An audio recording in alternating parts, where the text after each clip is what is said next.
والسلام علی عبادہ الذین اصطفیٰ اما بعد فاعوذ باللہ من الشیطان الرجیم بسم اللہ الرحمن الرحیم۔ سامعین عزیز وقار، آپ حضرات درس حدیث سماعت کر رہے ہیں اور ہماری کتاب فیضان ریاض الصالحین سے آج حدیث نمبر جو ہے وہ 731 ہے۔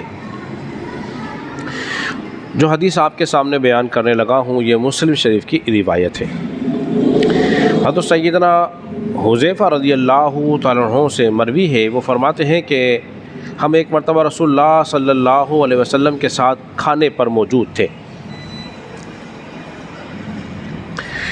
اور ہم نے کھانا شروع نہیں کیا جب تک کہ رسول اللہ صلی اللہ علیہ وسلم کھانا شروع نہ کریں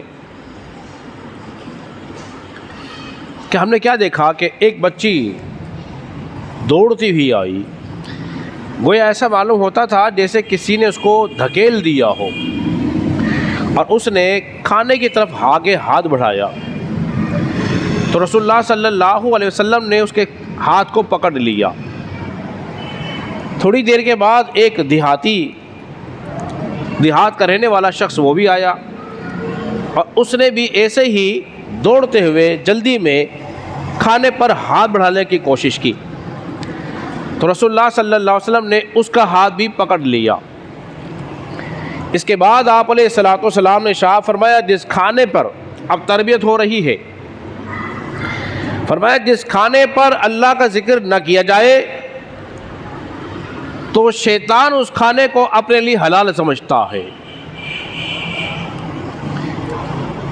اور پھر اس کے بعد نبی کریم صلی اللہ علیہ وسلم نے ارشاد فرمایا اس ذات کی قسم جس کے قبضہ کنٹرول میں میری جان ہے، میں نے اس مرد کا اعرابی اس دیہاتی کا ہاتھ بھی میرے ہاتھ میں ہے، پکڑ رکھا ہے، اور میں نے شیطان کا ہاتھ بھی میں نے پکڑ رکھا ہے،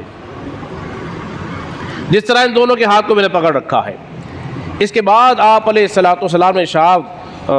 السلام نے کیا کیا کہ بسم اللہ الرحمن الرحیم کہی، اس کے بعد آپ نے کھانے کو تناول فرمایا۔ حضرات محترم، حدیث تو ہوئی یہاں مکمل، اب ذرا توجہ چاہوں گا، اس میں 2-3 باتیں اس حدیث کے اندر ہمیں معلوم ہو رہی ہیں۔ وہ کیا ہے؟ سب سے پہلے نمبر پر کیا ہے وہ یہ ہے کہ صحابہ جو ہے اس مقام پر بھی تعظیم مصطفیٰ کر رہے ہیں، حضور کے ساتھ ہے، کھانا لگا ہوا ہے دسترخوان پر، لیکن شروع نہیں کیا، حضور سے پہلے کھانے کی طرف ہاتھ نہیں بڑھایا۔ تو کوئی بھی مقام ہوتا تھا صحابہ کرام رسول اللہ صلی اللہ علیہ وسلم سے آگے بڑھنے کی کوشش نہیں کرتے تھے، تعظیم کیا کرتے تھے، پیچھے رہتے تھے تاکہ برکت حاصل ہو جائے، تعظیم بھی ہو جائے اور آگے بھی نہ بڑھا جائے۔ کتنی باتیں معلوم ہوئی؟ 3 باتیں۔ تعظیم بھی ہو جائے، کس کی؟ رسول اللہ صلی اللہ علیہ وسلم کی، چوں بڑے تھے۔ اب ایک بات کو ذمہ رکھی، وہ یہ جس دسترخوان پر کوئی بڑا موجود ہو، جس دسترخوان پر کوئی بڑا موجود ہو، آپ کا استاد ہو یا آپ کا استاد ہو، پڑھانے والا ہو یا دنیاوی کام سکھانے والا ہو، آپ کے پیر و مرشد ہو، مسجد کا امام ہو، عالم دین ہو، جس دسترخوان پہ وہ موجود ہو اور کھانا لگا ہوا ہو، تو پھر اس سے پہلے نہ کھایا جائے، پہلے وہ شروع کرے، اس کے بعد کھایا جائے۔ یہ اس کے مقام مرتبے کا لحاظ رکھتے ہوئے اس کا ادب ہوگا، اس کی تکریم ہوگی، چاہے وہ عمر میں بڑا ہو، عمل میں بڑا ہو یا زہد و تقوی میں بڑا ہو۔ جب یہ چیزیں ہمارے پاس ہوں گی تو اس کے فوائد حاصل ہو جائیں گے۔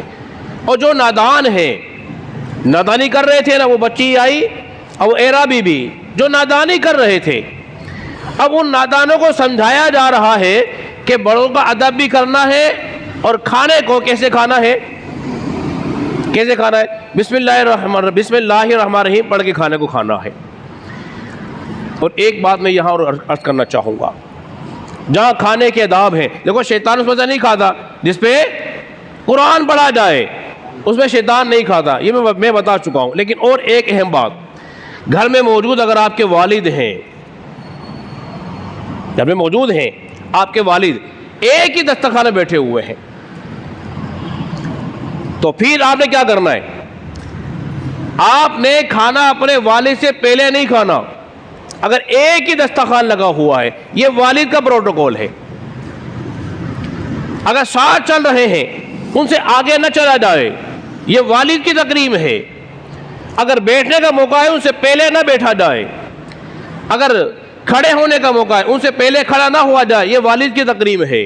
جب کھانا کھا رہے ہیں تو پہلے والد لقمہ لے، بعد میں اولاد لقمہ لے۔